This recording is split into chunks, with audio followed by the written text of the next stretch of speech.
आज हम जा रहे हैं माँ कात्यायनी के मंदिर में, जो दिल्ली के छतरपुर में स्थित है। ये मंदिर परिसर पूरे 70 एकड़ में फैला हुआ है और यहाँ पर छोटे बड़े बहुत सारे मंदिर हैं। ये मंदिर 1974 में बाबाजी संत नागपाल के द्वारा बनाया गया था। 60 से 70 एकड़ में फैला ये मंदिर दिल्ली एनसीआर का दूसरा सबसे बड़ा मंदिर माना जाता है, अक्षरधाम के बाद। इस मंदिर से एक बहुत ही रोचक स्टोरी भी जुड़ी हुई है, जिन्हें बाबा जी ने ही खुद अपने भक्तों को बताया था। सबसे पहले मैं आपको बता दूं, इस मंदिर को पहुंचने के लिए सबसे आसान है कि आप दिल्ली में मेट्रो लो और छतरपुर स्टेशन पे उतर जाओ। छतरपुर स्टेशन से सिर्फ 100 मीटर की दूरी पे ये भव्य मंदिर आपको दिखाई देने लग जाएगा। इतना खूबसूरत है और इतना विशाल है कि दूर से ही दिखाई देने लग जाता है। अब बात करते हैं उस कहानी की। जब बाबा जी की खुद की माँ का वो अंतिम संस्कार कर रहे थे, तो उस वक्त एक महिला उनके पास आई और बोली कि मैं तुम्हारी माँ के रूप में हमेशा तुम्हारे साथ रहूंगी। बाबा जी ने उन्हें माँ कात्यायनी यानी कि दुर्गा जी का छठा रूप मानकर हमेशा हमेशा के लिए उनकी सेवा में अपना जीवन लगाने का निर्णय ले लिया था उसी दिन।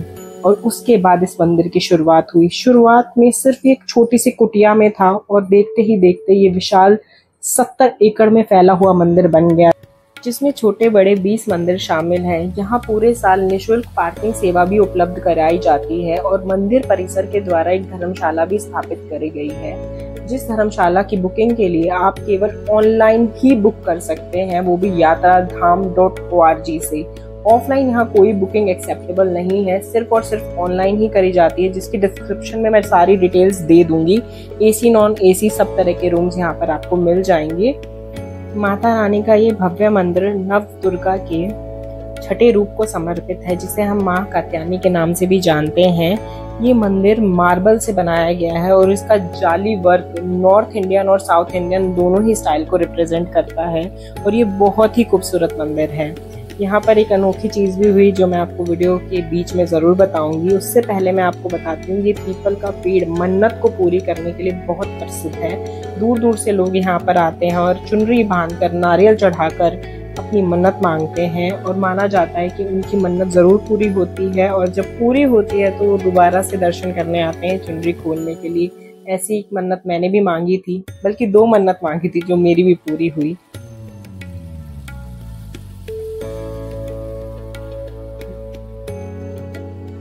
ये है भगवान शिव जी का मंदिर, जहाँ पर शिव परिवार है। सबसे पहले लोग यहीं पर दर्शन करते हैं और जल चढ़ाकर आगे बढ़ते हैं और माँ दुर्गा के जो अनेकों रूप यहाँ स्थापित है, उनके दर्शन किए जाते हैं।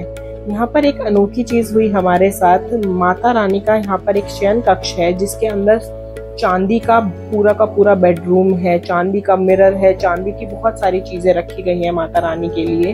जब मैं उसकी वीडियो बना रही थी, जो कि बनाना अलाउड नहीं है, पर मैं चुपके से बना रही थी, लेकिन वो रिकॉर्ड ही नहीं हुई। मैंने अपनी आंखों से देखा था कि मैंने उसको पूरे को रिकॉर्ड किया और मुझे लगा चलो मुझे फाइनली वीडियो मिल गई, लेकिन वो रिकॉर्ड ही नहीं हुई थी। ये पता नहीं कैसी चीज हुई मेरे साथ। अब आपको हम वो मंदिर दिखाते हैं जिसके नीचे एक बहुत ही बड़ा भव्य स्थान बना हुआ है, जहाँ पर लंगर लगाया जाता है। यही वो रास्ता है जहाँ से लंगर के लिए हजारों की भीड़ जाती है और यहाँ पर बैठने की बहुत ही अच्छी व्यवस्था है। पूरी, सब्जी, हलवा, यहाँ पर सब कुछ मिलता है और साथ ही साथ यहाँ पे व्रत का खाना भी मिलता है, क्योंकि नवरात्रों के टाइम ही यहाँ पे लंगर लगता है। यही वो स्थान है जहाँ पर नवरात्रों के दौरान प्रसाद मिलता है माता रानी का, पूरी, सब्जी और हलवा। इतनी बड़ी जगह होने के बावजूद भी ये जगह भीड़ से खचाखच भरी रहती है। इसी स्थान के ऊपर एक और भव्य मंदिर है।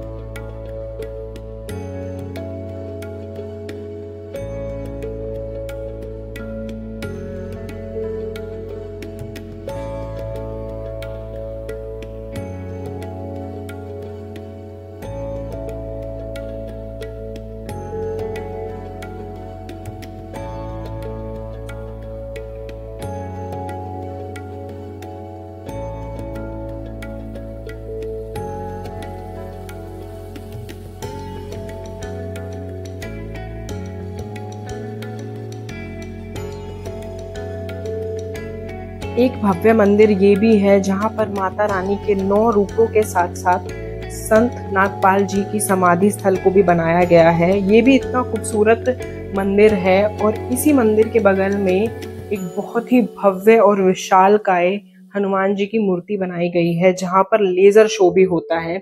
ये कछुए के ऊपर एक बहुत बड़े त्रिशूल को बनाया गया है। ये कछुआ विष्णु जी का अवतार है। यहाँ पर पानी भरा जाता है जब छठ पूजा होती है, और स्त्रियां छठ पूजा इसी पानी में खड़े होकर भी करती है। वो भी एक मनमोहक दृश्य होता है। ये था इस मंदिर का सफर। आई होप आपको ये वीडियो अच्छी लगी होगी और जानकारी अच्छी लगी होगी। कमेंट सेक्शन में बताना कि आप कब प्लान कर रहे हैं। नवरात्रों में यहाँ जरूर आना माँ कात्यायनी के दर्शन करने के लिए। एंड लाइक शेयर सब्सक्राइब जरूर करना। Bye bye.